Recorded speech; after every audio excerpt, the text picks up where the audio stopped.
જય જોહાર મિત્રો, આજે આમ એવું લાગે છે કે કોઈ એવી જગ્યાએ ગયો છું કે હું મારી જાતને બહુ જ ધન્યતા અનુભવું છું એવા પ્રસંગમાં અને એવી જગ્યાએ હું આજે આવ્યો છું. થોડુંક આમ તો લાખો ને હજારો પબ્લિકની વચ્ચે બોલવાવાળા વ્યક્તિ છીએ એટલે આમ થોડું અજુગતું પણ લાગે, પણ મને મારી પોતીકી જગ્યા લાગે છે. મને એવું લાગે છે કે આજે મારા ઘેર આવે હોય, મારા અસલ રહેઠાણમાં આવે હોય, મારા લોકોની વચ્ચે આવે, એવું મને એક સરસ મજાનો આનંદની અનુભૂતિ કરી રહ્યો છું. પ્રથમ તો ભાઈ શ્રી ભીખાભાઈ પ્રથમ તો ભાઈ શ્રી ભીખાભાઈને ખૂબ ખૂબ ધન્યવાદ અને ખૂબ ખૂબ સાધુવાદ આપી રહ્યો છું. કારણ કે આવા સમયમાં ને આ કડીકારમાં ને આ જે અત્યારનું પીરિયડ ચાલી રહ્યો છે, આ પીરિયડમાં સામાપુરમાં તણાવવા જેવી વાત છે અને આ સરસ મજાનું કામ કરી રહ્યા છે એટલે બહુ દિલથી અને બહુ હૃદયપૂર્વક જય ભીમ કરી રહ્યો છું, હું પ્રણામ કરી રહ્યો છું. કારણ કે આ જે કામ કરવું એ નાની માના ખેલ નથી. આપણને સામે સપોર્ટ મળવો જોઈએ, સામે ફંડિંગ મળવું જોઈએ. આપણે માની લઈએ બોલાવી દીધા એટલે આપણે જઈએ, પણ એમને ક્યાં ક્યાં જવું હશે, શું શું લાવવું છે, કેટલી પ્રકારની પ્રોસેસમાંથી પસાર થવું હોય છે, ક્યાં પરમિશન, શું ઘણી બધી પ્રવૃત્તિઓ હોય છે.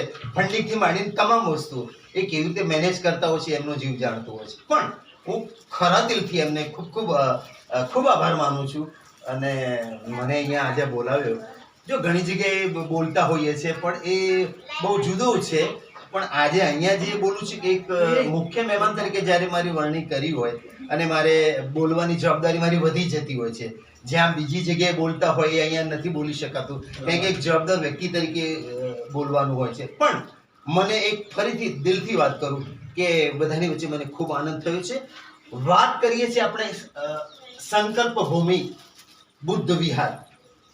સંકલ્પ ભૂમિ, સંકલ્પ વિશે તો આપણે બધા જાણીએ છીએ કે સંકલ્પ કોણે લીધો હતો, ક્યારે લીધો હતો, ક્યાં લીધો હતો, બધા જાણીએ છીએ. આપણે બાબા સાહેબની વારે ઘડીએ બધા એ જે પ્રસંગોને આપણે વાત કરીએ ને એટલે બધાને હેડેક જેવું લાગે. પણ સંકલ્પ જે એમને પસંદ કરો શબ્દ મને ખૂબ ગમે છે, કારણ કે બાબા સાહેબની સાથે એ શબ્દનું જોડાણ થયું છે.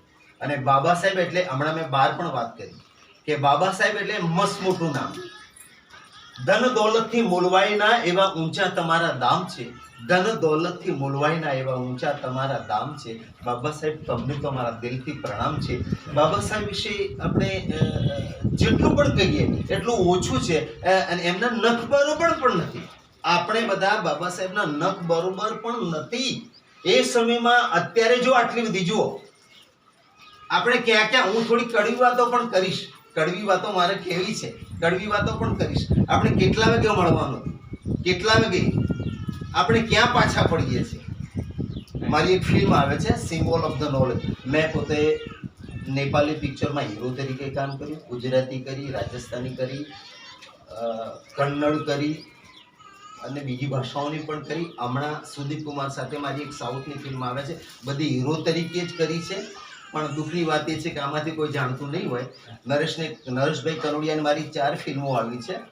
પારકા પાદરની ગોરંદે છેલ્લા 20 વર્ષથી કલર સિનેમા પર આવે છે, કદાચ આપ બધાએ જોઈ પણ હોય. પણ દુઃખની વાત એ છે કે આપણે આપણા વ્યક્તિને ઓળખ્યા નથી. દાખલા તરીકે બાબા સાહેબે દિલ્હીમાં એક વાત કહ્યું 1958 હે ને, કે મને મારા લોકોએ જ છેતરે છે, મને મારા લોકોનો સપોર્ટ મળ્યો નથી, મને મારા ભાઈઓનો જ સપોર્ટ મળ્યો નથી.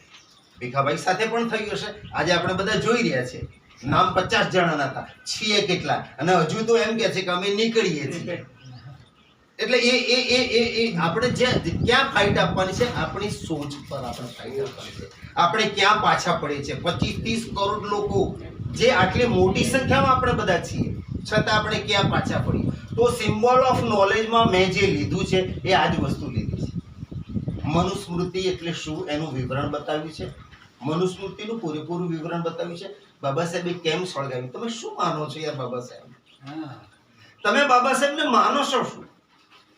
એમની જીગર શું હશે? આપણે હમણાં બહાર બેસીને ચર્ચા કરી કે આપણે એવી પ્રણાલીઓમાં, રીત રિવાજોમાં આપણે ઘૂસી ગયા છે કે એમાંથી બહાર નીકળવું બહુ અશક્ય છે. પરમાર સાહેબે વાત કરી કે દાદાની વાત કરી કે જે પાગલો હશે એ જ આ વસ્તુ અપનાવશે. Right, you are right, absolutely right. એ સમયમાં બાબા સાહેબે એ લોકો સાથે એકલા હાથે આપણને આટલા બધા મળે છે, એ વખતે એકલા હાથે ઝઝુમ્યા અને તાકાત લીધે આમ નીકળી પડ્યા. એ માણસનું કલેજું શું હશે? એ માણસને આપણે નહીં ઓળખી શકીએ સાહેબ, હજુ નથી ઓળખી શક્યા. ભલે આપણે બૌદ્ધ દીક્ષા લીધી, આપણે નથી ઓળખી શક્યા. હકીકત કહું છું, હું ભલે આટલી બધી ફિલ્મો કરી દીધી ને, 35 વર્ષથી ફિલ્મની દુનિયામાં છું, મને અભડછેટનો અનુભવ નથી થયો, બિલકુલ નથી થયો. પણ એ લોકો કરી રહ્યા છે, તો એ સમયમાં કેવું હશે? અને એ બાબા સાહેબે બેટી, આપણે બાબા સાહેબને હજમ કરી શકીએ એવું આંતરડું કે એવું કલેજું આપણી પાસે નથી.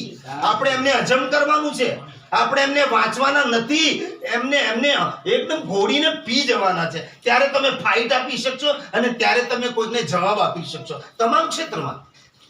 આપણે જો એમ કહેશું કે આ ચમાર છે, આ વણકર છે, આ શ્રીમાળી છે, આ વાલ્મીકી છે, તો તમે મુઠ્ઠીભર લોકો છો. આ પંડ્યા છે, આ રાવત છે, આ ફલાણો છે, આ છે. આપણી કોમ્યુનિટીની વાત કરું, જો તમે આ કરશો તમે મુઠ્ઠીભર લોકો છો. પણ તમે જ્યારે એક થશો, તમે બધે એક બનશો, ત્યારે તમે એટલી બધી પ્રચંડ શક્તિ બનશો. 25-30 મતલબ જે આપણો ફિગર છે એ લોકોને તમારા જે વિરોધીઓ છે, તમારા વિરોધીઓ છે અને તમારા સામે તમારું ખરાબ કરવું છે, એ લોકો પણ 100 વાર વિચાર કરશે કે જોજો ભાઈ એકતાની તાકાતને આપણને ખબર જ નથી. આપણે આપણા ભાઈને નથી ઓળખતા, તો બાબા સાહેબને ક્યાંથી ઓળખીશું? મને પંજાબની એક સરસ, જાપાનની એક સરસ વાર્તા યાદ આવે છે. જાપાનનું એક સિમ્બોલ છે સાહેબ, એક નાનો બાળક છે અને ખભે એક નાના દીકરાની લાશ લઈને જતો હોય છે. જો કોઈને જાપાનનું સિમ્બોલ જોયું હોય તો એ સિમ્બોલ લઈને જતો હોય છે. તો જ્યારે ત્યાં ચીનમાં જબરજસ્ત યુદ્ધ થયું અને યુદ્ધને સવારે, બીજા દિવસની સવારે એ છોકરો, એનો નાનો ભાઈ મરી ગયેલો, એની લાશ ખભે લઈને જતો હતો. એટલે પેલા સૈનિકોને એ લોકોએ પૂછ્યું, ભાઈ આ તું આ બોજ લઈને, આ વજન લઈને ક્યાં જઈ રહ્યો છે? આટલો બધો ભાર, તું આટલો નાનો છે ને પાછો વજન? ખબરદાર કે એક શબ્દ પણ બોલ્યા છે, તો આ ભાર નથી, આ મારો ભાઈ છે. આ ભાર નથી, આ મારો ભાઈ છે. અને એ જાપાનને એને સિમ્બોલ બનાવ્યું, ભારતે જાપાનનો પોતાનો સિમ્બોલ બનાવ્યો. એટલે આપણે આપણા ભાઈઓને નથી ઓળખી શકતા. દાખલા તરીકે મારી આટલી બધી ફિલ્મો થઈ, જેની કોઈ સીમા નથી રહી. છેલ્લું મારું પિક્ચર આવ્યું રજવાડી બાપુને રંગ છે, 80 વર્ષથી ગુજરાતી દુનિયામાં પહેલી વાર હું હેલિકોપ્ટર લાવ્યો. મારી એન્ટ્રી હેલિકોપ્ટરમાં થાય છે. આપને ખબર નહીં હોય, તમારો વિષય નથી એમ નથી કહેવા માંગતો, પણ જેમ બાબા સાહેબને નથી ઓળખ્યા એવી રીતે આ શક્તિઓને પણ નથી ઓળખતા. જીતુભાઈ છે કે ઘણા બધા કલાકારો છે, પણ જે સમાજનું લઈને ચાલે છે, જે સમાજને લઈને ચાલે. મારી એટલી બધી કવિતાઓ છે, મારી એટલી બધી બાબા સાહેબ વિશેના પુસ્તકો છે, ભજનો છે, આ છે, તમને ખબર નહીં હોય. હું મીડિયામાં મૂકું છું છતાં પણ, દાખલા તરીકે કડવી વાત કહીશો, કડવી વાત મારે કરવી છે. કેમ કે હું નહીં કહું તો બીજું કોણ કહેશે? હું મારા લોકોને નહીં કહું તો બીજું કોણ કહેશે? હું ઉપર જતો રહે એનો મતલબ નથી કે હું સુખી થઈ જાઉં. મારે સુખી નથી થવું. મને તમે નહીં માનો, હું બહુ ગાંડો માણસ છું. મને 20 વર્ષ પહેલા હિન્દી પિક્ચર મળતી હતી, સૂર્ય કિરણ રાવત. મને કે તમે રાવત કાઢી નાખો, તમને હિન્દી પિક્ચરનો હીરો બનાવો. મેં કીધું કે રાવત પાછળ લખાવું છું ને, હવે આગળ લખાવીશ, પણ મારે ફિલ્મ લેવી નથી. પણ અત્યારે હું બધી ભાષાની ફિલ્મો કરી. આપણા ભારતમાં દલિતમાં હું એકલો જ છું કે Nepali picture as a hero તરીકે કરી છે. પણ એનું મને રિસ્પેક્ટ, એનું સન્માન મને નથી મળતું. આ મારી વ્યથાને વેદના કહું છું. અહીંયા આવવાનું કારણ સાબદિલથી વાત કરું કે હું આવતીકાલે સવારે 25 તારીખે ગોંડલમાં પાટીદાર લેવા સમાજનું ફંક્શન છે, ચીફ ગેસ્ટ છું. 5-10 લાખ 25,000 50,000 પબ્લિકની વચ્ચે છું. અહીંયા મને એ હતું કે કંઈક કરશે મોટું, પણ એ આવ્યા પછી, આ બધી આખી જોયા પછી હું વધારે ઘૂસી ગયો અને વધારે મને ગયો 2 વાગે મારે નીકળવાનું, હું નહીં નીકળું. મને સ્પર્શી આ વસ્તુ. તો જ્યાં સુધી આપણે કહીશું કે આ છે આ ફલાણું, ત્યાં સુધી આપણે મુઠ્ઠીભર લોકો છીએ. અને તમારે શોષિત રહેવું હોય તો મુઠ્ઠીભરના વિચારો કરો. તમારે શોષિત રહેવું હોય, વંચિત રહેવું હોય, પીડિત રહેવું હોય તો તમે મુઠ્ઠીભર બનીને રહો. અને તમારે શોષિતમાંથી શાસક થવું હોય, શાસક બનવું હોય તો બધા એક બનો તો તમે શાસક બનશો. હે? અને આવું ધર્મનું કામ, હું તો બહુ ધર્મનું કામ કરું છું. ધર્મ કરે ધન વધે, ધન વધેથી મન વધી જાય. આ ધાર્મિક કાર્ય છે. આ વિચારો લોકો સુધી પહોંચાડવા, કોના દિમાગમાં ક્યારે શું, ક્યારે એનો અંકુર ફૂટી નીકળશે ને વટવૃક્ષ બનશે તમને ખબર જ નથી. પરમાર સાહેબ હમણાં બહાર બેઠા હતા, વાત કરી, અને પરમાર સાહેબ ને પિયુષભાઈએ કે પહેલા હું આ ગણેશ ભગવાન આગળ 1 કલાક હનુમાનજીને માનતો ને આ બધું કરતો, પણ જ્યારે બાબા સાહેબને વાંચ્યા, આપણે આપણા પુસ્તકો વાંચતા જ નથી. ધર્મ કરે ધન વધે, ધન વધેથી મન વધી જાય, મન વધે તો બધું વધે, બધું વધત વધત વધી ધર્મ કરીએ. આ સારા વિચારો લોકો સમક્ષ આપણા સમાજ સુધી પહોંચાડીએ તો, પણ ન કરીએ તો ધર્મ ઘટે તો ધન ઘટે, ધન ઘટે તો મન ઘટે, મન ઘટે તો બધું ઘટે, બધું ઘટત ઘટત ઘટી જાય. કાંઈ ન રહે, કાંઈ કરવું જ નથી. હું જ બાદશાહ, કઈ જાતનો બાદશાહ? હું જ એક્ટર, કઈ જાતનો એક્ટર? આપણું જે અસલ કર્મ છે, આપણું જે અસલ કામ છે, તો આપણે કરતા નથી. હું દલિત, હું બહુજન, હું આ, પણ શું આપણે આપણું કર્મ ભૂલ્યા છે. કર્મ વગરનો પરસીનો કોની જાનમાં જાય? કર્મમાં લખી દોડ્યું તો એ ક્યાંથી થાય? આપણે નસીબમાં વસ્તુ લખી હશે તો કરીશું. અરે વિરોધ તો થવાનો. સત્ય વસ્તુને જ્યારે તમે લઈને આવશો ને, સૌથી વધારે વિરોધ સત્ય વસ્તુનો થવાનો. અને તમે સત્ય વસ્તુ લઈને નીકળ્યા છો, સત્યના વિચારો લઈને નીકળ્યા છો. તો બાબા સાહેબને હજમ કરો, બાબા સાહેબના વિચારો જુઓ, બાબા સાહેબના પુસ્તકો વાંચો. આપણને કઈ યાદ નથી રહેતું. 2 લાખ પુસ્તકો જેને વસાવ્યા હશે, 2 લાખ પુસ્તકો. સાહેબ મારી પાસે તો 2 કલાક 4 કલાક બોલું, તમને બધાને રડાવી નાખું એ તાકાત છે, પણ મને ફોર્સ નથી આવતો. કેમ નથી આવતો? મારે જે રીતે બોલવું છે એ રીતે નથી બોલી શકાતું, એટલે મારા શબ્દોમાં રૂકાવટ આવે છે. તો બાબા સાહેબ છે એ આપણો બાપ છે. 12 મેં વાત કરી, આપણો બાપ મસ્ત મોટો હોય. જો બીજી કડવી વાત ભીખાભાઈ, તમને ખોટું લાગશે, તમે માગો, તમે હુકમ કરો, બધું જ મળશે. વિચારો આપણા નાના નહીં રાખો, આપણે વિચારવાનું નાનું નથી. આપણો બાપ મસ્ત મોટો છે, મસ્ત મોટો આપણો બાપ છે. આપણા વિચારો પણ મસ્ત મોટા, આપણું કામ પણ મસ્ત મોટું. આ નાનું મોટું કામ છે? મોટું કામ છે. આ ઓછું કામ છે? આ વિચારો તમે ઘેર ઘેર પહોંચાડો અને લોકો સુધી, મીડિયા સુધી આ બધું જશે. એ નાની વસ્તુ થોડી છે. વિરોધીઓ બનશે. માનવ અને માણસ વચ્ચે ફરક માત્ર એટલો છે, માનવ અને માણસ વચ્ચે ફરક માત્ર એટલો છે, દુનિયા બનાવે છે, બીજો બગાડે છે. બગાડે ને બગાડવો દો, પણ મારે આ કરવું છે. આપણે આ કરીશું તો લોકો આપણી પાછળ આવશે અને સાચી વસ્તુનો લોકો સ્વીકાર કરશે. થોડોક સમય લાગશે, પણ એની પાછળ આપણે લાગ્યા રહેવું પડે. એટલા માટે તમારે શાસક બનવું હશે તો તમારે એક બનવું પડશે. પણ આપણી તકલીફ શું છે?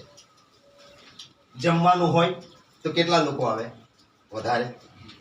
કે લોકહિત જવું હોય કેટલા લોકો આવે? અને પછી મફતમાં ક્યાંય જવાનું હોય તો કેટલા લોકો આવે? આપણે આમ સુરા બની નીકળીએ છીએ, પણ પછી પાછા ક્યાં પડીએ છીએ? અહીંયા પડીએ છીએ. આપણી એકતા નથી, આપણો સંપ નથી. એકતા નથી, સંપ નથી. અને એકતાની જે તાકાત છે, એ પાવર છે, એની તો આપણને ખબર નથી. Nothing impossible for the man in the world. માણસ માટે કોઈ વસ્તુ અશક્ય છે જ નહીં. માણસ ધારે તે કરી શકે, ધારે તે બની શકે છે.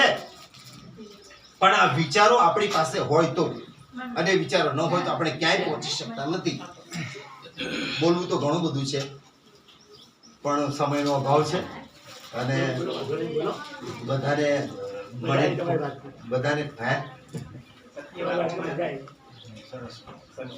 તમે વિચાર કરો, આપણા બાળકોમાં કેટલો બધો પાવર છે. આપણા બાળકો શું નથી કરી શકતા? તમને ખબર છે નેપાળનું બંધારણ કોણે લખ્યું છે? નેપાળનું બંધારણ કૃષ્ણા પેરિયર, આપણી દીકરીએ બનાવ્યું છે. પાકિસ્તાનનું બંધારણ કોણે લખ્યું છે ખબર તમને? ડોક્ટર જુગલ કિશોર. એ આપણો દલિત હતો, એને બનાવ્યું છે. અને આપણું કોને બનાવ્યું?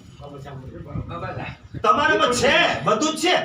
મને પિયુષભાઈની વાત હૃદયમાં લાગી છે. હું આ સિમ્બોલ ઓફ નોલેજ પિક્ચરમાં એમનો પ્રસંગ હું લઈ રહ્યો છું. એમણે વચ્ચે કંઈ કરી દીધું કે હું મારા અંગો વેચવા તૈયાર છું. કેટલો સરસ મજાનો આખો આઈડિયા છે.